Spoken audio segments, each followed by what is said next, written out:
la situation au Mali,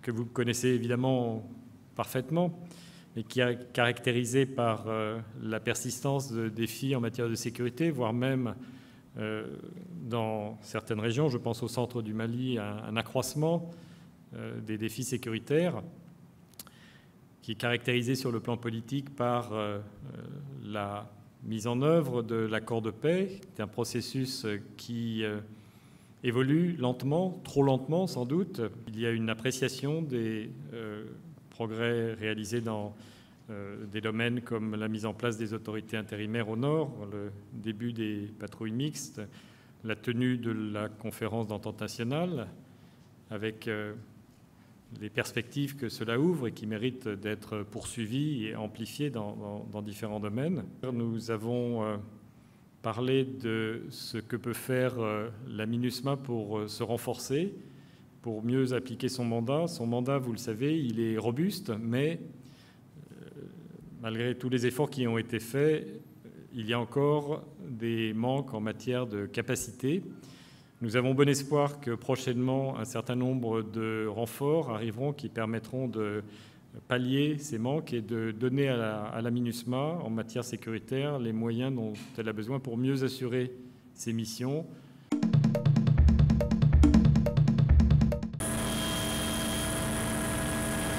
Au total, plus de 20 millions de personnes vivant dans des zones frappées par la sécheresse au Nigeria, au Soudan du Sud, en Somalie et au Yémen souffrent de famine ou risquent très fortement d'en souffrir dans ce qui apparaît comme la pire crise vue depuis 50 ans. Dans le nord-est du Nigeria, environ 1,8 million de personnes sont au bord de la famine, mais selon l'agence de l'ONU chargée de l'aide alimentaire, le groupe djihadiste Boko Haram bloque les efforts pour porter secours à beaucoup d'entre eux. Boko Haram s'est répandu dans ces 4 pays. Nous avons vu des centaines de milliers de personnes déplacées autour de la frontière avec le Niger, le Tchad, au Cameroun et des millions au Nigeria. C'est un problème régional maintenant. Les puissances se situent dans la partie nord-est du Nigeria. Mais du point de vue de la sécurité, de l'économie, des implications humanitaires, c'est désormais un problème régional majeur. Madame Brown a reconnu que le programme alimentaire mondial n'était pas préparé à intervenir au Nigeria, un pays au revenu moyen, le pays le plus riche d'Afrique. Le programme de prévention de la famine vise en particulier à contrôler tous les enfants âgés de 6 à 23 mois et à s'assurer, avec l'aide de l'UNICEF, qu'ils reçoivent une alimentation spéciale. Mais au Nigeria, les plus petits ne sont pas les seuls à souffrir. Normalement, nous mettons en place un plan de prévention de la malnutrition pour tous les enfants de 6 à 23 mois. Ils reçoivent plusieurs soins, mais quand nous avons constaté le niveau de malnutrition là-bas, nous avons élargi le programme à tous les enfants de moins de 5 ans. Au Nigeria, le programme alimentaire mondial arrive à faire parvenir un peu d'aide à 1,2 million de personnes au bord de la famine, mais a désespérément besoin de fonds. Et il reste 600 000 autres personnes menacées mais inatteignables près des frontières avec le Niger et le Tchad à cause du conflit en cours. Pour éloigner le spectre de la famine au Nigeria, le programme alimentaire mondial a besoin de 230 millions de dollars, soit 207 millions d'euros, de mai à octobre.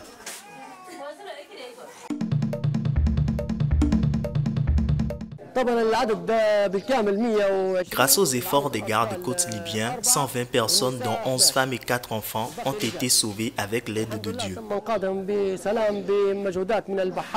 Et ils sont encore tous originaires d'Afrique subsaharienne. Après avoir été dépouillés du moteur de leur canot pneumatique par un groupe armé, ces migrants ont été sauvés jeudi au large de Garabouli, à 60 km à l'est de Tripoli. Plus de 24 000 migrants sont arrivés de Libye en Italie pendant les 3 premiers mois de l'année, selon le Haut Commissariat aux réfugiés de l'ONU, contre 18 000 sur la même période en 2016. L'année dernière, 181 000 migrants, un record, étaient parvenus en Europe via les côtes italiennes, dont 90% en provenance de Libye. Les passeurs de migrants clandestins profitent du chaos qui règne en Libye depuis la chute du régime de Mouammar Kadhafi en 2011. La plupart des départs ont lieu depuis l'ouest du pays, à destination de l'Italie située à 300 km. La Libye a demandé à l'Italie d'armer les vedettes des gardes-côtes libyens pour lutter contre l'immigration en Méditerranée et faire face aux trafiquants armés, a indiqué jeudi un officier de la marine libyenne.